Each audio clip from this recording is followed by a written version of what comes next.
तो चलिए आज बात करते हैं एन फ्रैंक की the diary of a young girl के बारे में।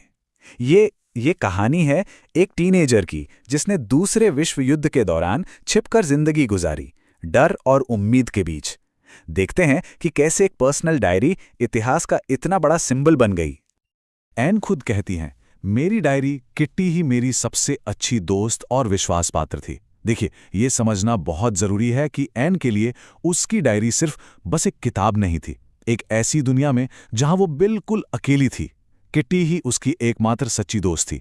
एक ऐसी दोस्त जिससे वो अपने सबसे गहरे डर और सपने सब कुछ कह सकती थी। तो चलिए इस डायरी के इंट्रोडक्शन से शुरू करते हैं। ये एक आवाज़ है दूसरे विश्व युद्ध के अंधेरों से। कहानी की शुरुआत होती है नाजी ऑक्यूपाइड एम्स्टर्डम में। यहीं पर एक 13 साल की यहूदी लड़की एन फ्रैंक को अपने परिवार के साथ छिपने के लिए मजबूर होना पड़ता है, और बस यहीं से उसकी ये असाधारण कहानी शुरू होती है। अब सवाल ये है कि वो छिपे कहाँ थे? तो वो जगह थी सीक्रेट एनेक्स, यानी एक गुप्त आवास।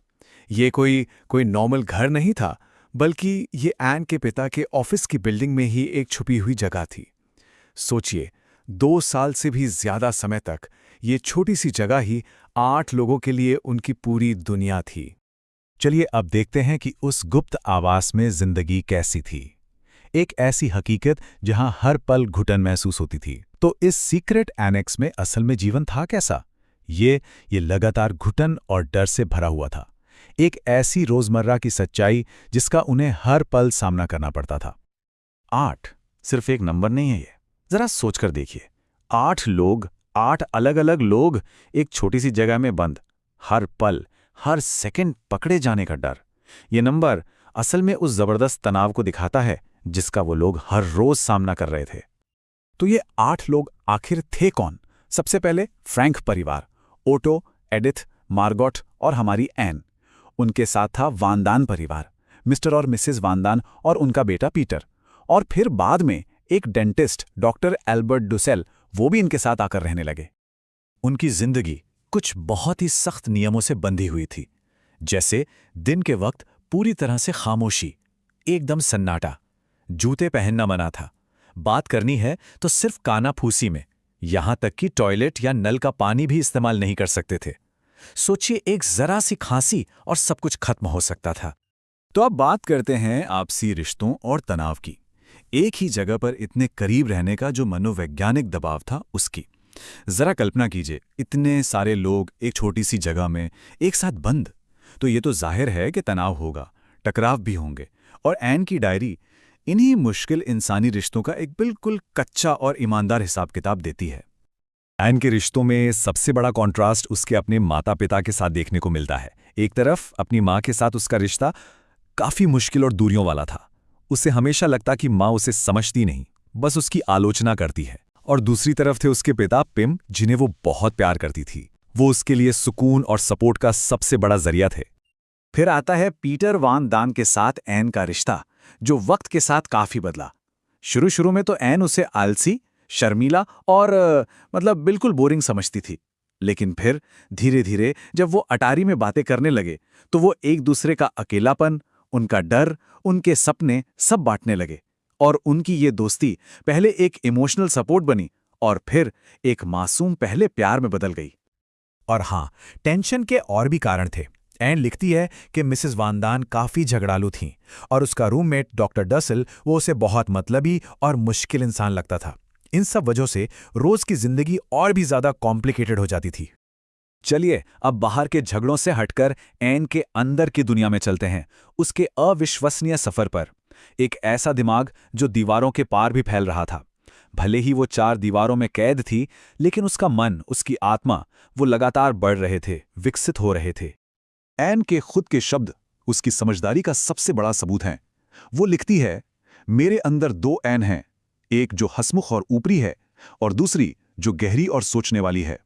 सोचिए, वो लिखती है कि उसके अंदर 2 एन हैं, एक जो बाहरी दुनिया के लिए है, चुलबुली सी, और दूसरी जो बहुत गहरी और विचारशील है, जिसे वो सबसे छिपा कर रखती है। एक टीनेजर के लिए इतनी गहरी समझ रखना वाकई कमाल है। उस कैद में आजादी की एक झलक कहां से मिलती थी? प्रकृति से। एन के लिए उम्मीद का सबसे बड़ा सिंबल बन गई थी नेचर।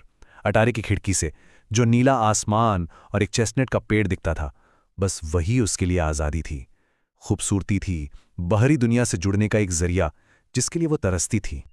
और इतने मुश्किल हालात के बावजूद पता है, एन ने भविष्य के सपने देखना कभी नहीं छोड़ा। वो एक राइटर या जर्नलिस्ट बनना चाहती थी।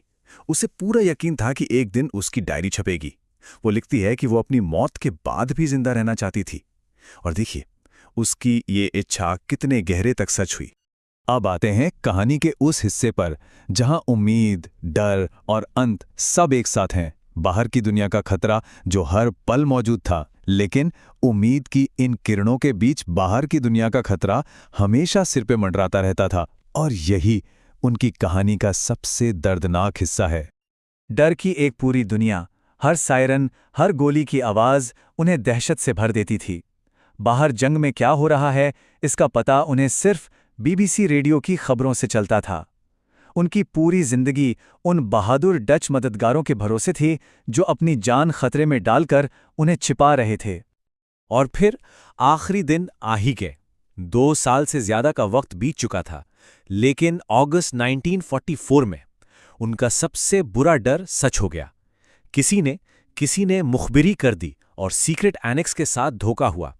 नाजी सीक्रेट पुलिस गेस्टापो ले छापा मारा और वहां रहने वाले सभी 8 लोगों को गिरफ्तार करके कॉन्सेंट्रेशन कैंप्स में भेज दिया गया। 8 लोगों में से सिर्फ एक इंसान जिंदा बचा, और वो थे एन के पिता ओटो फ्रैंक।